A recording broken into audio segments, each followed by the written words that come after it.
नमस्कार, जय हिंद। स्वागत है आप सभी शिक्षकों का एक बार फिर से बिहार बीपीएससी आरएम बैच की नई कक्षा में।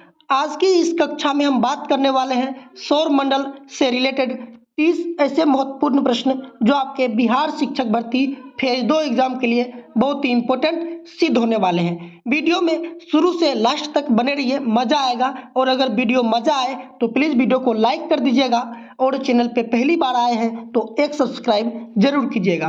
तो चलिए देखते हैं आज का पहला प्रश्न। तो पहला प्रश्न कहता है, सूर्य के चारों ओर घूमने वाली खगोलीय पिंड क्या कहलाते हैं? तो याद रखिएगा, सूर्य के चारों ओर घूमने वाली खगोलीय पिंड को ग्रह कहते हैं। ऑप्शन हो जाएंगे इसका ए। चलिए प्रश्न बढ़ते हैं 2 की ओर। प्रश्न 2 कहता है, ग्रहों की गति का नियम किसने प्रतिपादित किया? तो ग्रहों की गति का नियम केपलर ने प्रतिपादित किया था। ऑप्शन हो जाएंगे इसका बी। और केपलर ने ग्रह से संबंधित 3 नियम दिए। चलिए प्रश्न बढ़ते हैं 3 की ओर। प्रश्न 3 कहता है, सौर मंडल में कुल कितने ग्रह हैं? तो सौर मंडल में कुल 8 ग्रह हैं। ऑप्शन हो जाएंगे इसका ए। चलिए प्रश्न बढ़ते हैं 4 की ओर। प्रश्न 4 कहता है, अंतरिक्ष में कुल कितने तारा मंडल हैं? तो अंतरिक्ष में कुल 88 तारा मंडल हैं। ऑप्शन हो जाएंगे इसका बी। चलिए प्रश्न बढ़ते हैं 5 की ओर। प्रश्न 5 कहता है, सौर मंडल का जन्मदाता किसे कहा जाता है? तो सौर मंडल का जन्मदाता सूर्य को कहा जाता है। ऑप्शन हो जाएंगे इसका ए। चलिए प्रश्न बढ़ते हैं 6 की ओर। प्रश्न 6 कहता है, सौर मंडल की खोज किसने की? तो सौर मंडल की खोज याद रखिएगा कोपरनिकस के द्वारा किया गया था। ऑप्शन हो जाएंगे इसका बी। चलिए प्रश्न बढ़ते हैं 7 की ओर। प्रश्न 7 कहता है, सूर्य के मध्य भाग को क्या कहा जाता है? तो सूर्य के मध्य भाग को याद रखिएगा प्रकाश मंडल कहा जाता है। ऑप्शन हो जाएंगे इसका बी। चलिए प्रश्न बढ़ते हैं 8 की ओर। प्रश्न 8 कहता है, नॉर्वे में अर्धरात्रि के समय सूर्य कब दिखाई देता है? तो नॉर्वे में याद रखिएगा अर्धरात्रि के समय सूर्य 22 दिसंबर को दिखाई देता है। ऑप्शन हो जाएंगे इसका डी। चलिए प्रश्न बढ़ते हैं 9 की ओर। प्रश्न 9 कहता है, सूर्य के धरातल का तापमान लगभग कितना होता है? तो सूर्य के धरातल का तापमान लगभग 6000 डिग्री सेल्सियस होता है। ऑप्शन हो जाएंगे इसका डी। चलिए प्रश्न बढ़ते हैं 10 की ओर। प्रश्न 10 कहता है, सूर्य के सबसे दूर का ग्रह कौन सा है? तो सबसे दूर का ग्रह याद रखिएगा वरुण है। ऑप्शन हो जाएंगे इसका सी।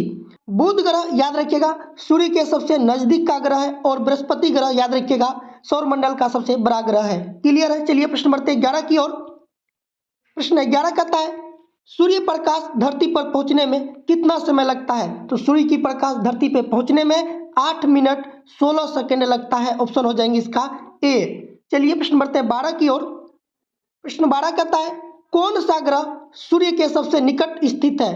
तो सूर्य के सबसे निकट का ग्रह बुध ग्रह है। ऑप्शन हो जाएंगे इसका बी। चलिए प्रश्न बढ़ते हैं 13 की ओर। प्रश्न 13 कहता है, बुध सूर्य का एक चक्कर लगाने में कितना समय लेता है? तो बुध ग्रह जो है सूर्य का एक चक्कर लगाने में 88 दिन का समय लेता है। ऑप्शन हो जाएंगे इसका ए। और पृथ्वी की बात करें तो 365 दिन। चलिए प्रश्न बढ़ते हैं 14 की ओर। प्रश्न 14 कहता है, निम्नलिखित में से किस ग्रह को पृथ्वी की बहन कहा जाता है? तो पृथ्वी की बहन शुक्र ग्रह को कहा जाता है। ऑप्शन हो जाएंगे इसका बी। अब एक बात याद रखिएगा, पृथ्वी की बहन हो या पृथ्वी की जुड़वा ग्रह हो या फिर भोर का तारा हो या सांझ का तारा हो, ये सभी जो है शुक्र ग्रह को ही कहते हैं। चलिए प्रश्न बढ़ते हैं 15 की ओर। प्रश्न 15 कहता है, निम्नलिखित में से कौन सबसे चमकदार ग्रह है? तो सबसे अधिक चमकदार ग्रह की बात करें तो शुक्र ग्रह है। ऑप्शन हो जाएंगे इसका बी। चलिए प्रश्न बढ़ते हैं 16 की ओर।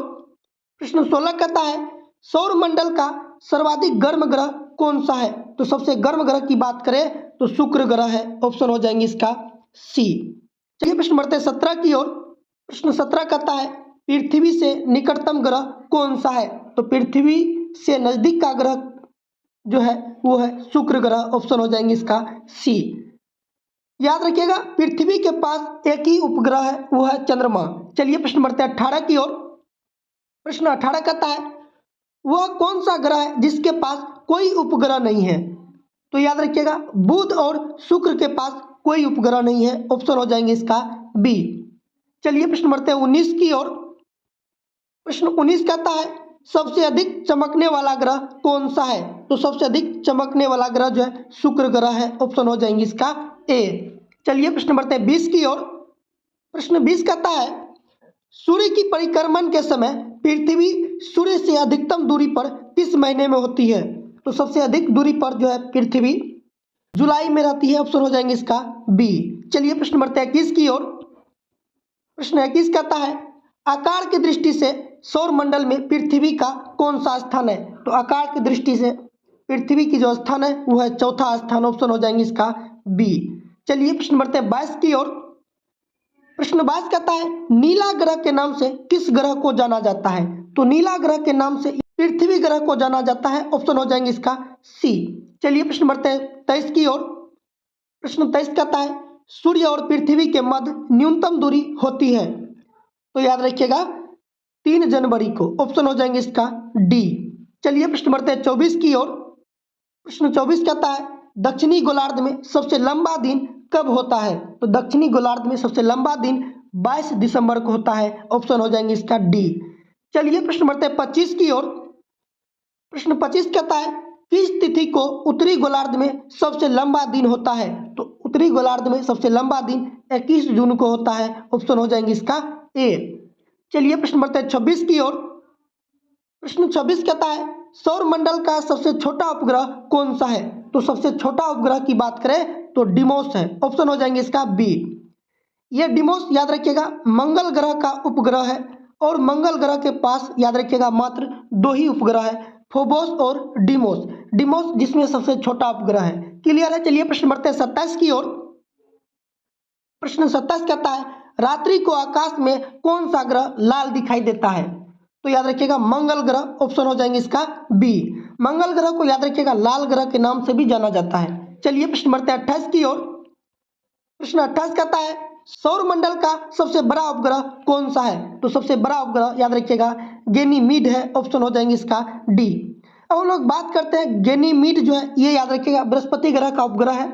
चलिए प्रश्न बढ़ते हैं 29 की ओर। प्रश्न 29 कहता है शनि ग्रह के कितने उपग्रह हैं? तो शनि ग्रह के याद रखिएगा 82 उपग्रह है। ऑप्शन हो जाएंगे इसका सी। चलिए प्रश्न बढ़ते हैं 30 की ओर। प्रश्न 30 कहता है यूरेनस की खोज किसने की थी?